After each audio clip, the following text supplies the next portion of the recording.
Greetings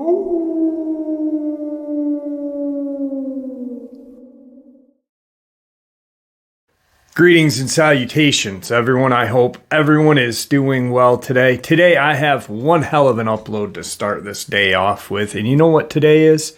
Saturday. Saturday Nightmares live from New York, 12 a.m. Eastern Standard Time. I hope to see you all there. But that's not why we're here right now. We're here for some very terrifying information. Before we get into all that, a couple links. As many of you know, I rely on Patreon, PayPal, channel membership, and the merch to help the channel to continue to grow and go. Links to Patreon, PayPal, and channel membership is in the description below. Merch displayed directly under the video. Also, Dogman, Frightening Encounters, Volume 1 through 3, the audiobook versions. They were written and researched by Tom Lyons, narrated and produced by me, Jeff Nadolny. Those audiobooks are available on Audible, Amazon, and iTunes, links to which are also in the description as well. And finally, last but definitely not least, if you'd really like to help support the channel to continue to grow and go, simply subscribe. It doesn't cost a cent. Click that like button, takes half a second. If you don't want to miss out on any of the informative uploads I put out daily, click that bell icon. And folks, please leave a comment. Why? Well, because all these things really do help this channel to continue to grow and go. And folks, they definitely do matter. Now, everyone, I have taken far too much of your time. Let's jump in to today's upload, shall we? All right, folks. So last night, I just kind of want to talk about something really quick, or 2 nights ago, Thursday night. My channel had kind of froze. I was unable to upload videos for almost 6 hours. I had uploaded the first upload of the day at like 11:30 Eastern Standard Time, AM. Went and got my new tattoo. It's a Dogman head coming out of flames, very similar to what the channel's logo is. I don't know if you guys can see it good with the glare. But come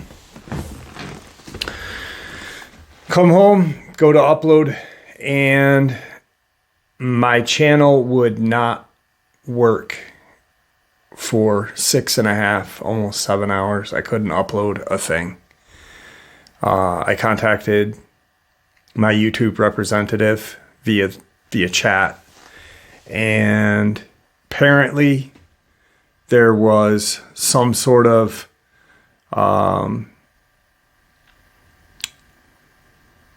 not a freeze, but they were looking at the video that I had done that day, and I had made mention of a person's name in that video, and them being the head of the CIA.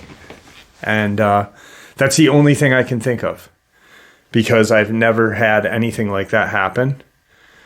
And it really was concerning for me, not being able to upload a video. I had 3 videos ready to go and just unable to. So I don't know what it was or what went on. All I know is they were looking at the video that I made first thing Thursday morning. And the only thing I can think of was by my mentioning of that person and me saying they're a bad person. I don't know if that's true. I don't know. No one would tell me. My rep would not tell me. He just said they were looking at that video. So anyway, needless to say, we're active, we're good. Let's get into it. All right, guys. So that same day, that same upload, I had talked a little bit about a experience that came out of the Canadian Rockies, out of a region called Tumblr Ridge. And a gentleman reached out to me, just kind of shared a little bit of the information of what he can vividly recall. And then he had a friend with him. He wanted to get his side of the story. He wanted me to get his side of the story so I could just share it completely with you.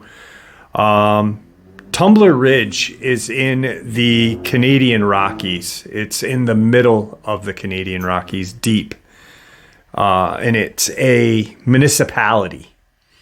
It's not very big. There's about 2,000 folks that live up there. And it's pretty much a coal mining town. More or less a city with 2,000 people, because it's not spread out. It's kind of right there, buildings and such. Small city, I'd consider it. And so these guys had gone out hiking for the day, and they went out to an area called Mount Puggins. And they wanted to go hike up into that area, go check out the fire lookout station, and just kind of make a day of getting away from work, kind of just explore the area. They are not native to Tumblr Ridge. And they actually met through work while residing up there. So via the first person that I spoke with, they had hiked for most of the day, and they were going to camp out. They found this really nice. It's not a lake, but it is part of a lake. There's all these little ponds that are spread out, that are either attached to the main lake via a underground kind of stream or aqueduct, or an above ground stream. And they found this really beautiful little pond. They're sitting down, just relaxing and looking out, just really beautiful day. And what they see on the other side is what appeared to be a boulder. All of a sudden, the boulder starts to move, and they both are like, hey, what the hell is that movement? What's going on? And it starts to rise up, and they realize that that's not a boulder. That is a set of shoulders attached to a head. That's an awful big head. And this humanoid creature kind of walks out of the pond, not facing them, on the opposite side of this pond, and stands there completely nude, no hair, humanoid in every way, human-like in every way, minus being somewhere between 16 to 18 feet tall. And they kind of gasp, like, what the is that, out loud. And this thing hears them and turns around. As it had turned around, it was putting kind of like, it's almost like a kind of hide skinned outfit thing that it must have constructed. Obviously there's needlepoint, but it didn't really look like a Fred Flintstone loincloth thing. It fit like a shirt and like a set of pants. It had turned and looked at them, and they both got up and started running, not knowing exactly where to run to. Like I said, they're not native to this area. They've never hiked to this area before. And they just knew where this fire lookout was on Mount Puggins. And, they're thinking, let's make our way back that way. Now, where they are in the Canadian Rockies, there are, high points and low points. And as they're running, they don't see this giant coming after them. They don't hear it. They don't see anything. They just run because they realize that it saw them. all of a sudden, they hear a bunch of racket coming through the woods. It sounded like a bulldozer was plowing through the woods, and it literally was running through the trees. They were on a trail, of course, and this thing's just kind of making a straight line towards them through the trees, just knocking trees over. And the initial gentleman that I spoke to, he had fallen and hit his head, split his forehead wide open, knocked himself out cold. His friend had dragged him about 20 to 30 feet into this kind of cavern, barely big enough to fit both men, deep enough to where this thing couldn't stick its hand in. It was about 10 to 15 feet back from the entrance to the wall. So it's trying to stick its hand in to get them. The first gentleman doesn't remember that part because he was out like a light. The second gentleman, from his perspective now, was when they saw this thing, what he saw was the same exact thing up until he fell, hit his head. This thing looked down into this cavern and stared at them. It did have a very human-like face. He said that it didn't resemble any kind of primate face. It didn't resemble a Bigfoot face. It didn't have that kind of broad nose, like a caveman and how you would think a giant would look like.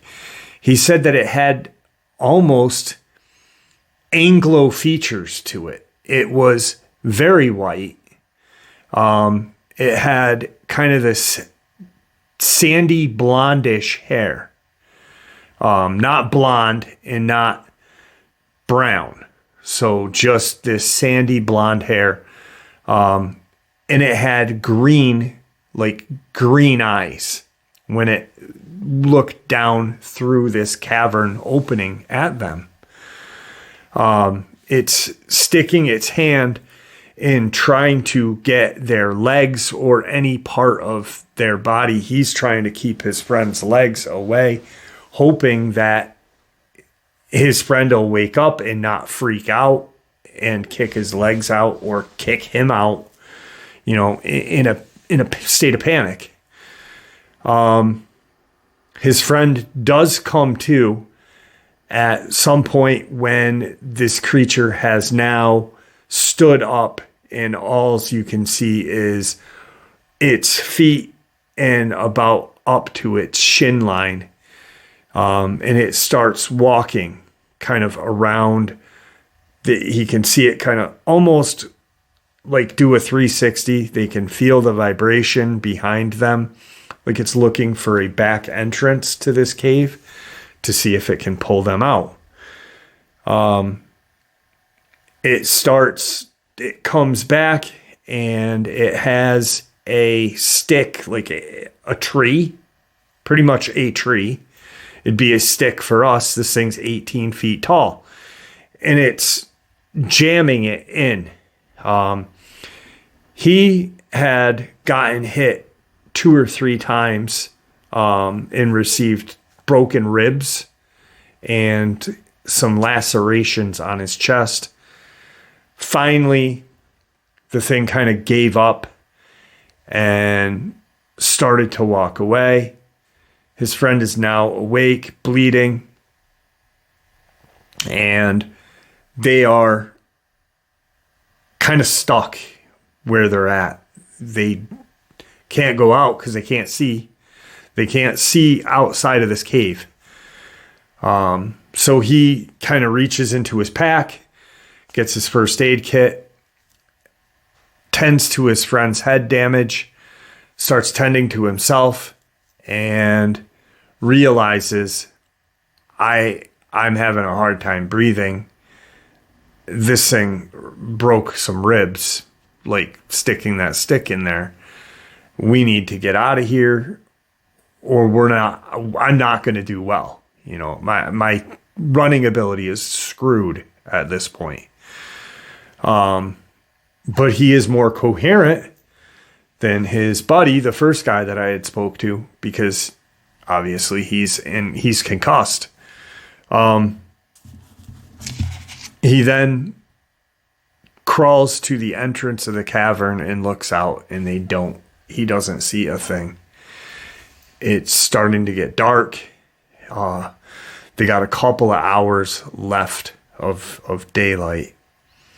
And so his friend is now more coherent, still concussed, obviously. But he's like, you know, we need to get to the fire lookout. I'm having a hard time breathing. My ribs are broken. You're bleeding profusely from your head. Are you capable of walking on your own? Or should I go out on my own and try to get to this fire lookout myself? The decision is made roughly 45 minutes later. Now we're talking 2 hours. Time had passed from this thing walking away. Mind you, they didn't see which way it went. You know, they just feel like that it went back to where it had come from initially, which would be that pond. So they make the decision, let's push on. If this thing's going to get, you know, one of us, it's going to get both of us. We'll die fighting this thing. I'm not going to die out here alone, and I don't want you dying out here alone. So they crawl out and they start hiking towards Mount Puggins fire lookout. So they make the decision to start walking. They figure roughly they are about an hour from where the Mount Puggins lookout would be, which would put them about an hour and a half away from where their vehicle would be to get out of there. So they start walking. It's going slow. It's starting to get dark, but they're not hearing anything. They don't hear any kind of stomping, any kind of smashing of trees, but they do hear nature. So at that point, they're like, all right, you know, as long as we can hear birds and any kind of, you know, native animal to this area, we're good. What do we do now if we hear the stomping coming out? You know, where are we going to go? How we're well away from our cavern where we were. There's not too much safety from this thing. Obviously, this thing is going to plow through trees. We can't outrun it. We can't outfight it. The best thing we can do is stand our ground. That's the decision they come to.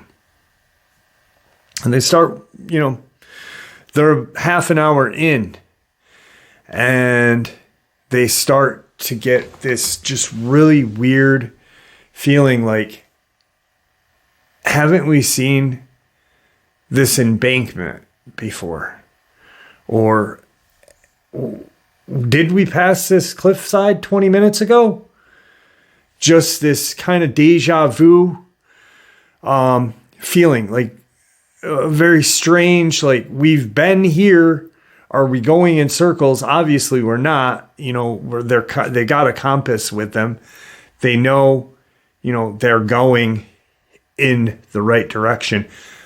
But the landmarks are strangely the same, which they weren't coming in.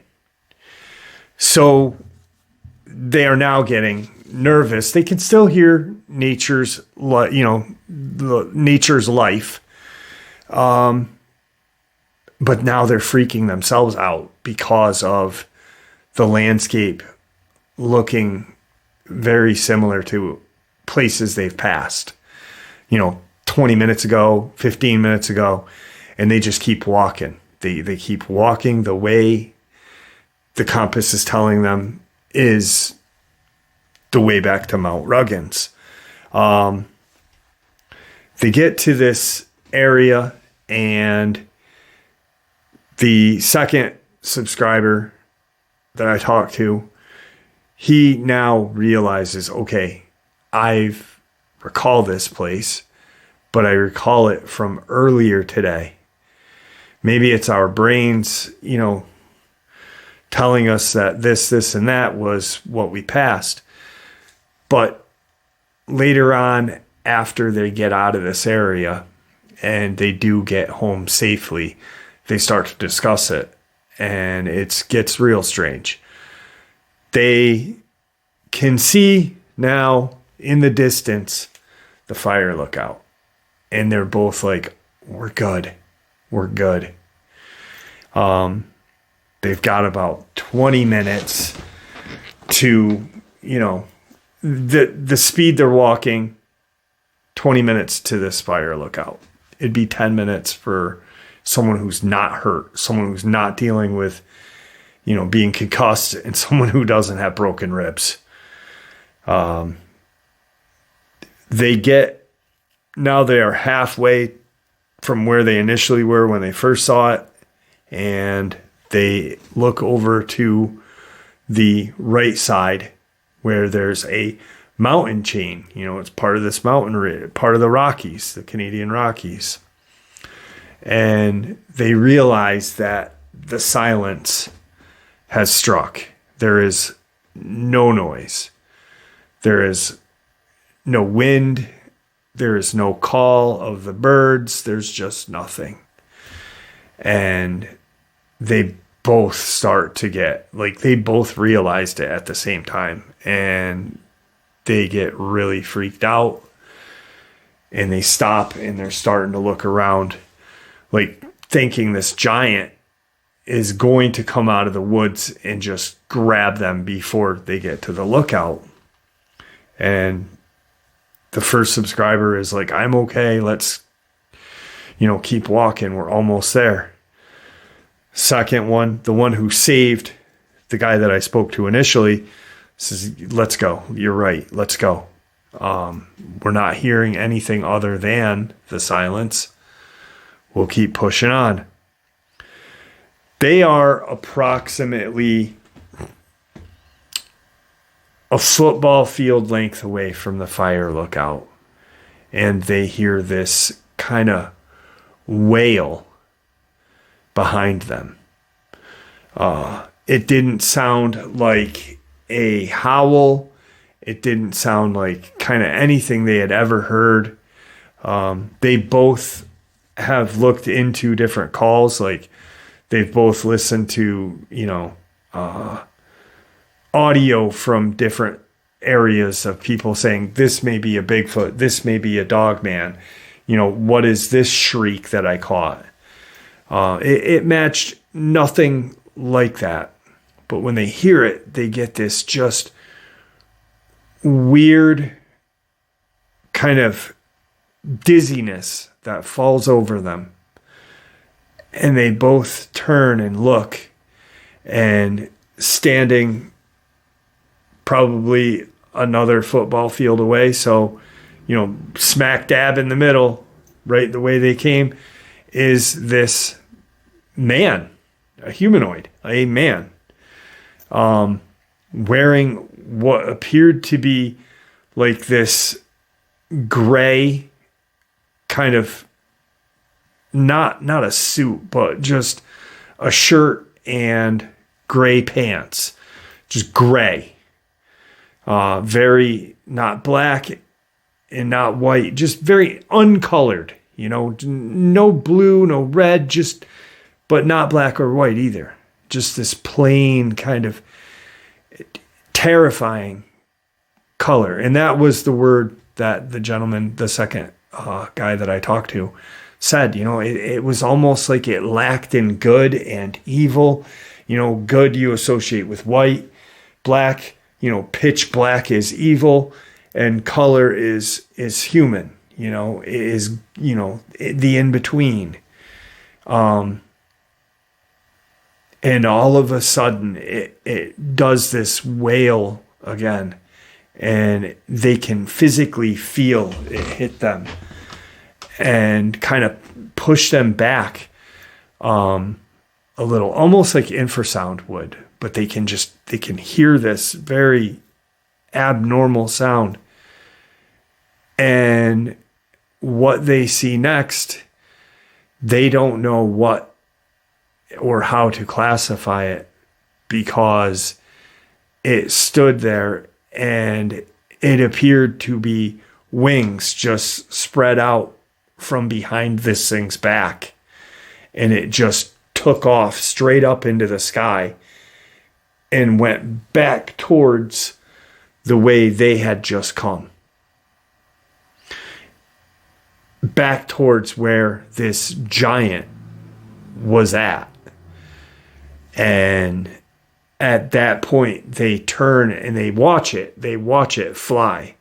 And both said it was like 4 wing strokes, and it was just, so fast. It didn't fly like a bird. It flew like nothing they had ever seen. It didn't have red eyes, because I was like, do you think it was like something like the Mothman?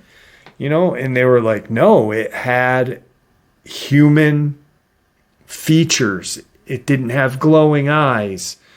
Obviously it's getting darker and it's about a football field away from us, but you could still make out that it had that human kind of design to it. No glowing eyes, and it just shot up into the air. And I was like, well, how big do you think this thing was? And they both said, probably 7.5, 8 feet tall, bigger than us, smaller than this giant that we had just seen, by far smaller, but bigger than us. And its wings appeared to be, 6-7 feet on each side. And it just went straight up. Crazy enough is its wings were the color of its pants, or the clothing it was wearing. So it was gray, these gray wings. They couldn't make out hair. They could make out like human skin. Not African American black, not Caucasian white, but like this kind of combination of both. But not like a reptilian, nothing like that. Just this gray, except it's what, their hands, they could see their hands and they could see its face. Sorry about that. And it was gone, but it was gray.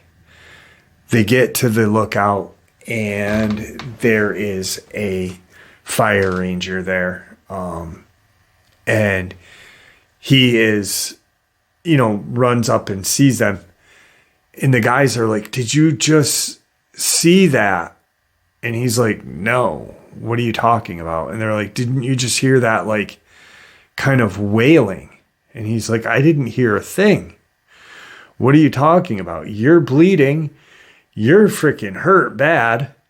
We got to get you out of here. And both guys are like, just take us to our car. Give us a ride to the car. We don't have a way of getting back to our car. And he's like, I'm taking you guys to the hospital. You guys are going to the hospital. And you guys can, I'm sure someone will get you to your vehicle. If not, I'll make arrangements to get your vehicle to you, to your hospital, to the hospital.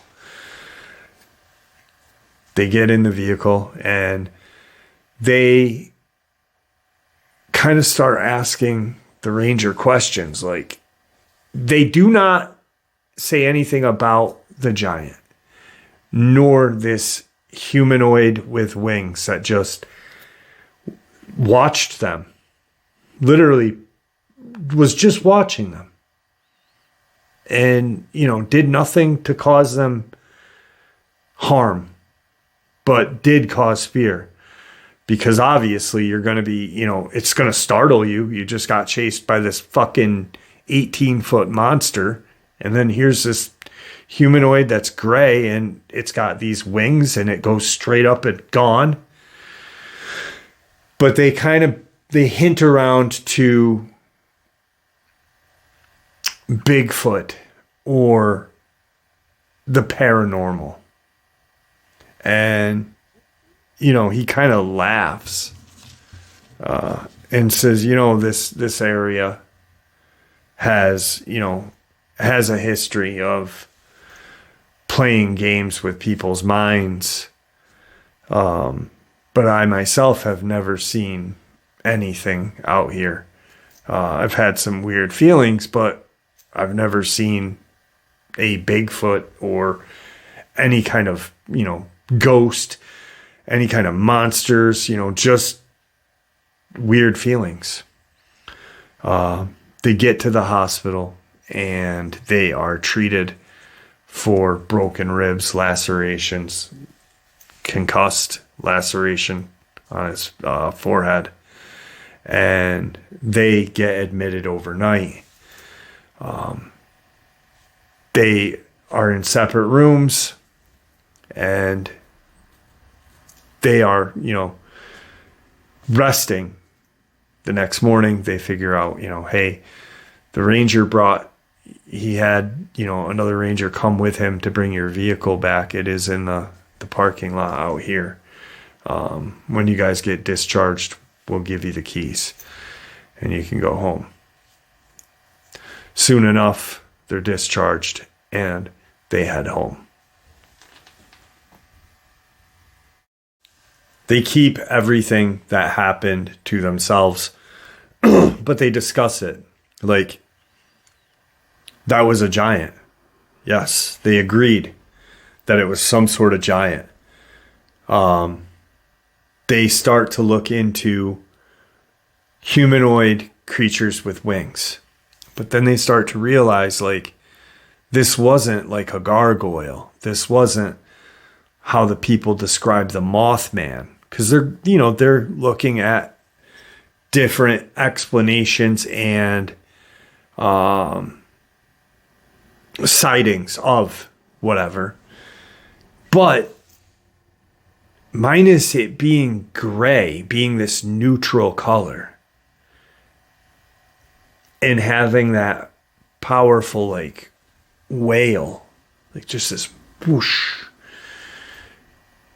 it reminded them of an angel. And, that's literally what both of them said to me. They did talk to one other. They've only shared it with one other guy, another friend of theirs who has gone hiking up in that region. And he has gone past deeper into the Canadian Rockies. And they said, this is what we saw. We were sitting here watching, this beautiful pond, just relaxing. And all of a sudden it comes out of the water. This boulder, this thing that we thought was a boulder, a rock, is now a head and shoulders. And he's kind of like, what the... But he had his own experiences out there with something different. He had seen a large bipedal / quadruped dog, like a wolf, just this monster wolf, that reminded him of the Nothing from the Never-Ending Story. But it walked on 2 feet. It was quadruped at one point. And this thing was 8-9 feet tall. And it had stalked him through the woods not attacking him, but making itself known as he's walking. He's on this trail here, and this thing's over here in the woods, just, creeping along, watching him. And he can see it off to the side through the trees. And that's when he started to realize, okay, this thing is following me. It's walking quadruped. Holy shit. No, it's now walking bipedal. And that's all it did for about an hour. Just watched him as it crept, probably 40 feet away from him. He never heard a growl. He never heard any kind of vocalization. Just that, it's quadruped at one point and then bipedal, and it keeps looking over at him. So like every time he'd look over, it was looking at him. And that was his kind of experience up in that region, which just really blew me away, because I'm like, well, that's totally, real strange shit. But yeah, it's connected. I believe that all of these things are connected. So I encourage you guys to map this area out, Tumblr Ridge, and look at it. Look north of Tumblr Ridge, and it's just this really deep, beautiful looking place. There's waterfalls and such out there, and just a really beautiful place. But it inhabits, there's something or some things that inhabit those woods, those mountains, that for some reason wants to be seen. It seems like this Dogman wanted to be seen. This gray angel, this watcher, wanted to be seen. Otherwise, why would it hit them with that wail, that just, and not an infrasound, because they could hear it. They just fucking bam, and it hit them. And then the giant. It's all connected. And the Canadian Rockies Native Americans have talked about how, strange northern Canada is, especially in the valley, of the Headless Valley with the Wahila or whatever.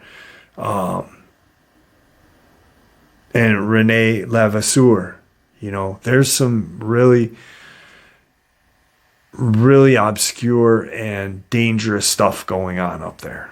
So that was the experience out of Tumblr Ridge. Let's jump into today's second portion of the video.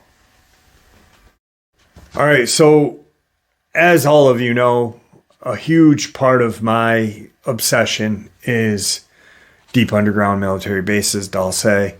And I want to know more. I want to know, and that's another thing that I talked about that day, was Phil Schneider, Tom Castello, Bill Cooper, in their sudden ending. Castello just disappeared after his wife and kid were abducted. Bill Cooper was assassinated by the government outside of his home. Schneider, same way. Mysteriously, his death was labeled a mysterious death. But this is some very interesting information. And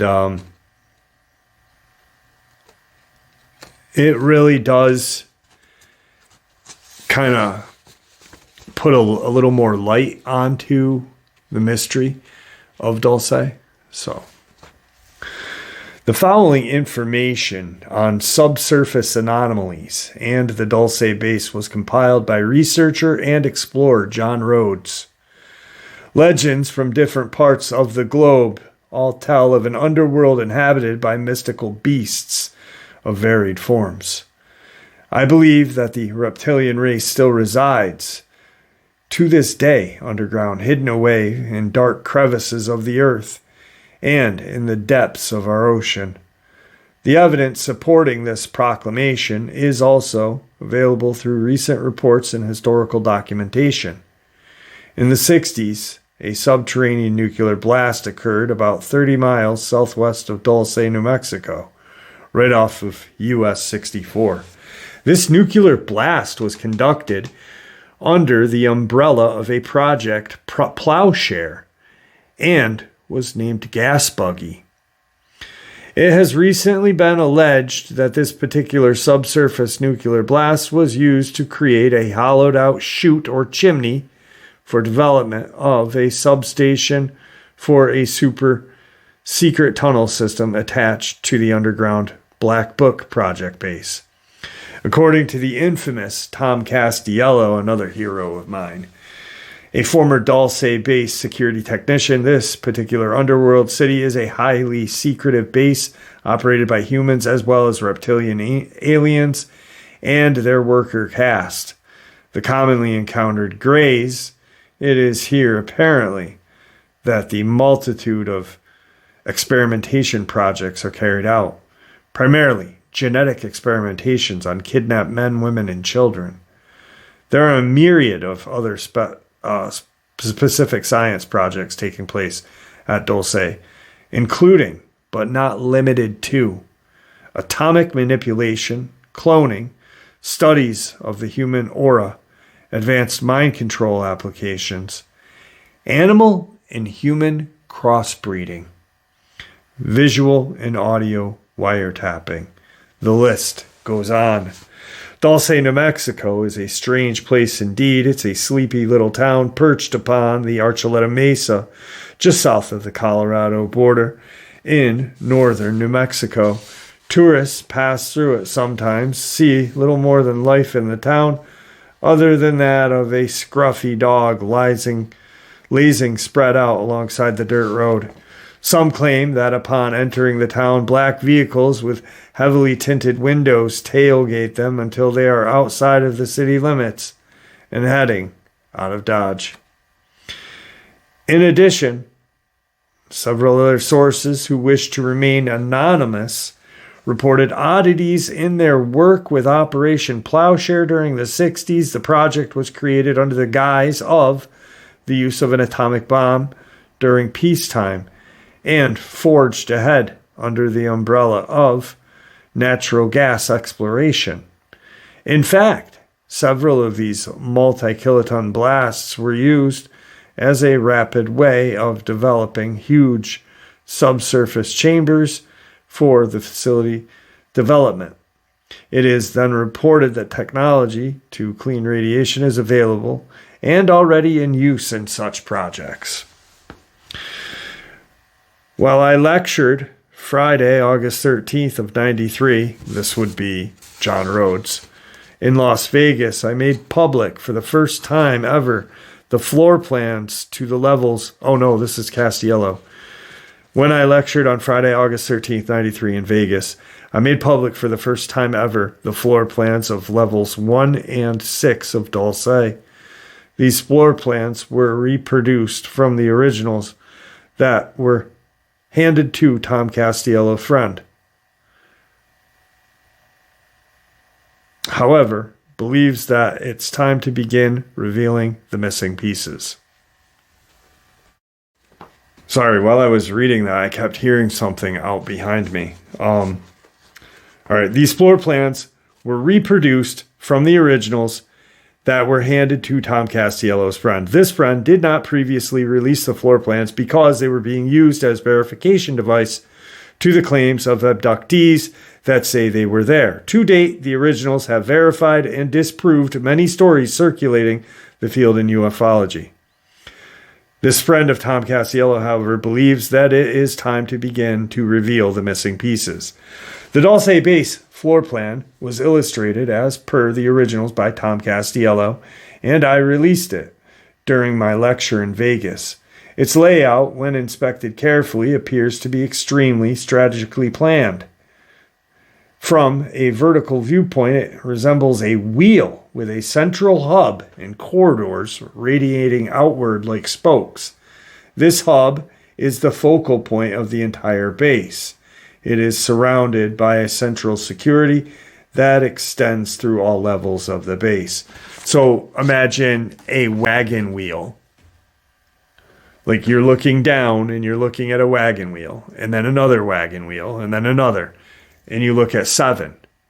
And that's the levels of Dulce. I myself believe that there are more levels, and so did Castello and a few others. But they've only talked about 1 through 7, 6 being Nightmare Hall, 7 being even worse than Nightmare Hall, supposedly. I believe this core to be the Achilles heel of the entire facility. It probably contains fiber optic communications and power lines. This would justify its highly guarded and central location, as well as explain its vertical continuation through the levels. With all communication lines and power lines focused toward the hub, it is possible that any one level could be completely locked down by its own security or security hubs from either above or below its own level. This would provide maximum control over the entire facility. So you're on level 3, let's say the aliens and humans of the one world government are on level 3. There's a surge or a delta force coming in. Boom, lock off level 2, lock off level 4, level 3 is secure. All the rest are secure as well, except 1 and 2, because they are in there now. These spokes or corridors radiating away from the central hub lead to numerous other labs in 5 different directions connecting the spokes, and a pentagon is revealed in this display.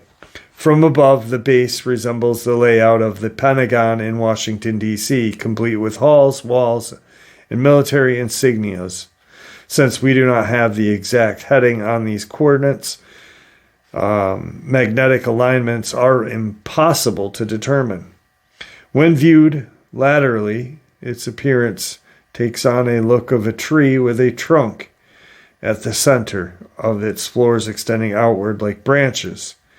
If this is a facility of science, then one could easily say that lateral appearance is like that of the Tree of Knowledge. So someone's comparing the Tree of Knowledge, Dulce, to the Tree of Knowledge. Maybe. I'm not saying that it is. I'm saying the comparison fits, right? Was this purposely designed this way, or does it just happen by coincidence? The overall design of the facility reminds one of a multi-stack subterranean Hopi Indian kiva, although I believe it is somewhat of a disservice to the Hopi to even be spoken of in association with the cave of horrors like Dulce. Its similarity in design should not be forgotten, though. As cultures around the world tend to bring their own styles of architecture with them during the periods of migration, so perhaps did the advanced civilization that originally built the Dulce base. If the reptilian influence over man is as great as archaic documentation and myth would have one believe, then there would have to be another subterranean dwelling similar to this in other locations. In 1961, Castello was a young sergeant stationed in Nellis Air Force Base in Vegas. His job was a military photographer with top secret clearance. He later transferred to West Virginia, where he trained in advanced intelligence photography. He worked inside an undisclosed underground installation, and due to the nature of his new assignment, his clearance was upgraded to TSIV. He remained with the Air Force as a photographer until 1971, at which time he was offered a job with the Rand Corporation as a security technician. And so he moved to California, where Rand had a major facility, and his security clearance was upgraded to Ultra 3. The following year, he met a woman named Kathy. They married and had a son named Eric. In 1977, Tom was transferred to Santa Fe, New Mexico, where his pay was raised significantly and his security clearance was again upgraded, this time to Ultra 7. His new job was as a photo security specialist in the Dulce installation, where his job specification was to maintain, align, and calibrate video monitoring cameras throughout the underground complex, and to escort visitors to their destinations. Once arriving in Dulce, Tom and several other new recruits attended a mandatory meeting where they were introduced to the big lie that the subjects being used for genetic experimentations were hopelessly insane, and the research is for medical and humane purposes. Beyond all that, all questions were to be asked on a need to know. The briefing ended with several threats of punishment for being caught talking to any of the insane or engaged conversations with others not directly involved with one's current task. Venturing outside the boundaries of one's own work area without reason is forbidden, and most of all, discussing the existence of the joint alien/U.S. government base to any other outsider would generate severe and, if necessary, deadly repercussions. Thomas did his job as his superiors demanded. At first, his encounters with the actual gray and reptilian beings in the base were exhilarating, but soon he became acutely aware that all was not what it appeared to be. Wouldn't you... Yeah, man. How, I guess that's how they did it. That's how they roped him in, if you think about it. You're doing a great job, buddy. You're with the Air Force. Come work for us, the Rand Corporation. And which I do believe Rand owns BlackRock, if I'm not mistaken. But come work with us, and we'll give you some better pay and some more security clearance. And then here you go. Go here. Here's a ton of money, probably triple what he was making in California. And now you have Ultra 7 clearance. Who wouldn't want that? That amount of money, that amount, he's just has a new family, and he probably thinks or probably thought that he was doing good. It was the American way. But wouldn't you be a little suspicious?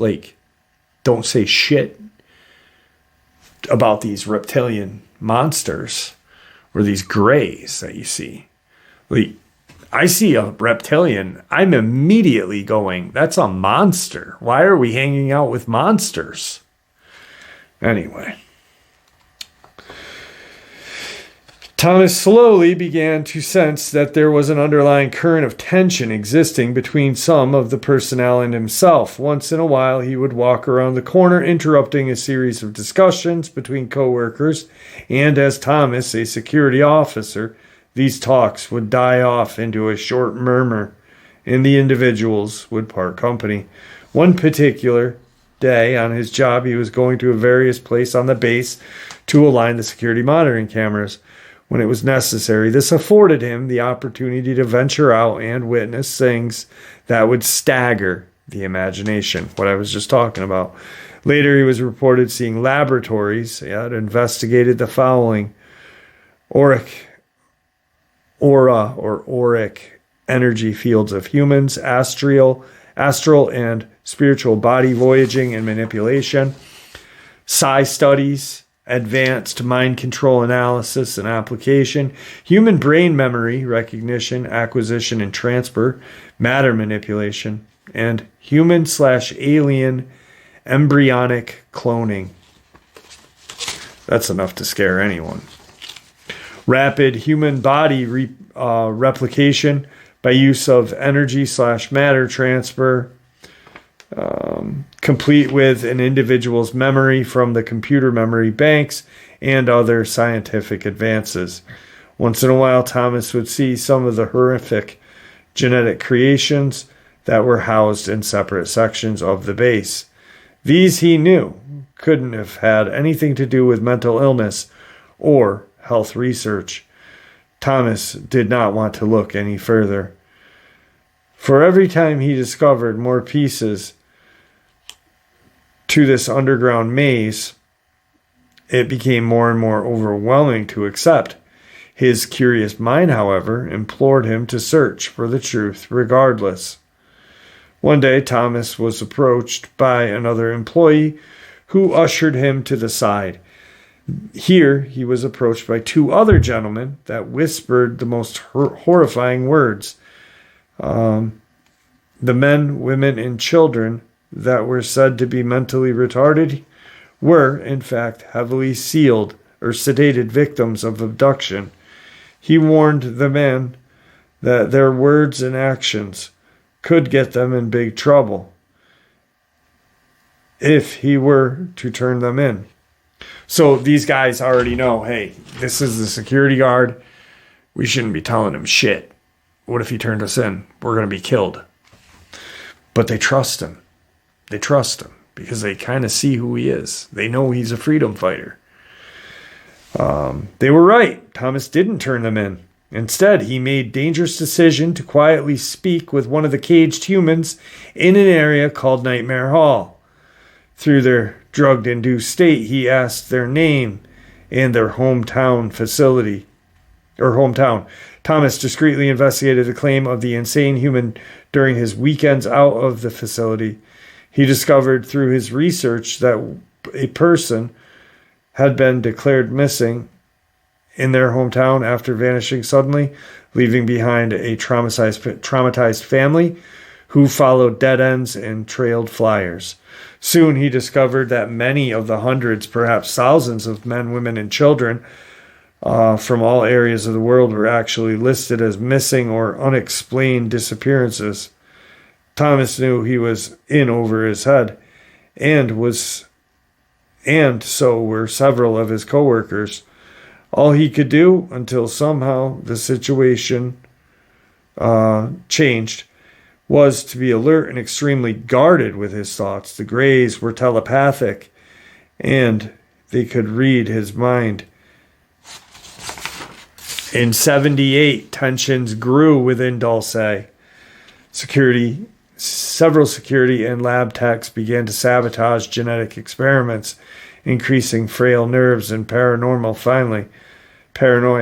finally erupted into what is commonly referred to as the Dulce Wars. It was the literal battle between the reptilians and the humans for control of Dulce. It was the reptilians more than humans that were pushing the big lie and insisted on using humans in their experimentations. And those who did not survive the experimentations were used as sources for the liquid protein tanks, which fed both embryonic gray fetus as well as full-grown grays as a source of nourishment. The initial Dulce conflict began at level 3. So then after the war of Dulce, Thomas knew that he had to leave his job for his own peace of mind. However, now that he knew the truth about the abductees being held below, it was almost impossible to live a normal life. He would always be under observation and threat until the day he died. He also was aware of the fact that old age may not be his downfall. His demise could be expedited by certain individuals. After one of his weekends away from the facility, he decided to return to work. This time, through one of the less guarded air shafts announced and into the base by way of secret passage. Once inside, he proceeded to appear as if he was working his normal duties, taking charge of every thought as he passed by Grays. During this time inside the base, he removed all still photographs from the facility and treaties. Still photographs and treaties. This is where it's weird. Authentic signatures between Ronald Reagan and several Greys. So it wasn't presidents before, it was Reagan too. You know, like this shit is so deep. Then it gets really sad for Tom. He was then made aware by certain sources that his wife, Kathy, and Eric had been forcibly taken from their home to an undisclosed underground facility for safe holding until he decided to return items that he had taken, which were he had taken photos, film, paperwork, several packages that instructed several different people who he trusted explicitly. He also knew that his family would most definitely become permanently missing due to some tragic accident. Tom was at zero option. He quickly dissolved into a lonely life on the run from state to state, border to border, motels to sofas, always looking behind him, trying to find the best to look ahead. So he knew that his wife and son were done. And then this is, you look up this man's name and they really destroy this man's name. Perhaps the only way to tell for certain would be to do as the unsung hero Paul Benowitz suggested. That is to make a full-scale military assault on the base, conquer the aliens, whether they be genetic creations or true alien or both, and bring all activities there under full congressional oversight. I am sure that there will be no lack of potential military recruits for this type of assault. After all, tens of thousands of young American men have in past been sent off and died to protect the CIA drug running operations in the Golden Triangle, to give their lives for the UN or New World Order, which the UN is the New World Order, or in wars that were never meant to be won. That's what we've been fighting since I was a kid. Wars that were never meant to be won.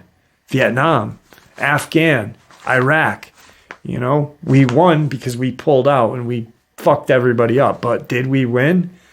Did we really win? Was the job done? Like World War II, we won with the help of other countries. World War I, we won. Korea War, kind of, but after all that, that's when wars just were not won. They were just designed to be fought.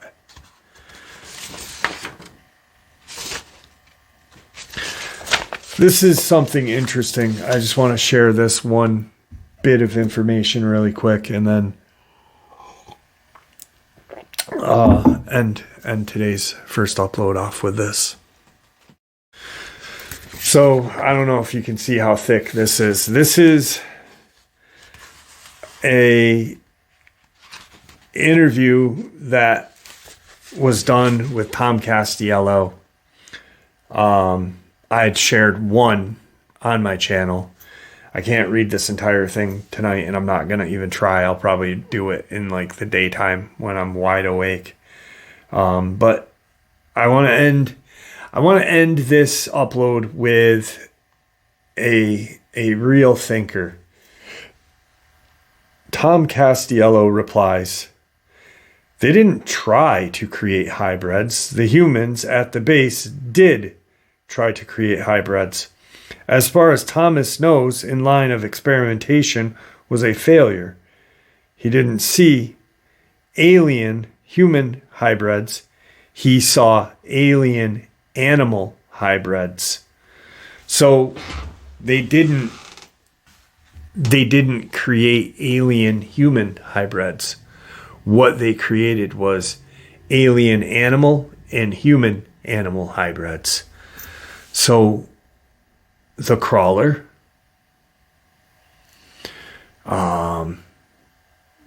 did they genetically manipulate and possibly create the Dogman thousands of years ago? Because the reptilians weren't just like, here in the 1900s. They were here thousands and thousands of years ago.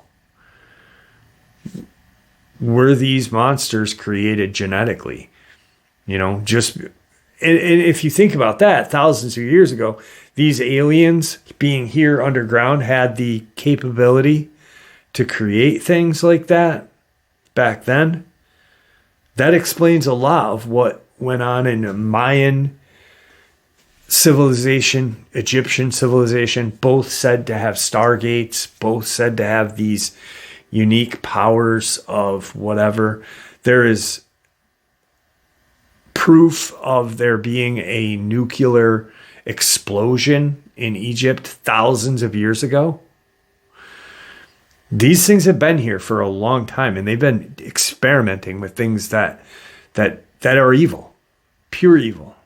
And then that one world order, new world order, the UN wants to be part of it. And to be part of it, they have to contain us. And what do? How do they do that? Well, they build these huge FEMA encampments in Alaska or underground. These things are huge. Who knows? Hopefully never, but we may be on some kind of March trip, one day. Where are we going? Well, I got this great surprise for you. Check this out. It's the greatest thing. And then we find ourselves in one of these encampments. During these natural disasters, who's to say the people that are never found? They are, but they are in some FEMA camp up north where there is no kind of any eyes except the ones controlling everything. I don't know. Anyway, guys, I hope that y'all enjoyed today's upload as much as I enjoyed sharing it with you. I will be narrating this because that's a lot of information. That right there is a lot of answers and a lot of truth. So with that being said, thank you for supporting the channel. It is your support, after all, that keeps this channel growing and going. And honestly, what makes it a place for people to share their experiences, ideas, and theories, judgment and ridicule free, just treated with the respect that we all deserve. Thank you. Please stay safe, happy, healthy, and ever vigilant, keeping an eye on our children, our pets, our family, and friends. These creatures are real. These scenarios are real. Tom Castello is like a perfect example. He dug too far, too deep, and paid the ultimate price. A life on the run and having to mentally deal with that his wife and children, or wife and child, are now part of a genetic experiment. Share this information with the people that you love and care about, and it may just help save their lives someday. Until next time, never stop asking questions, never stop searching for the truth, and God bless.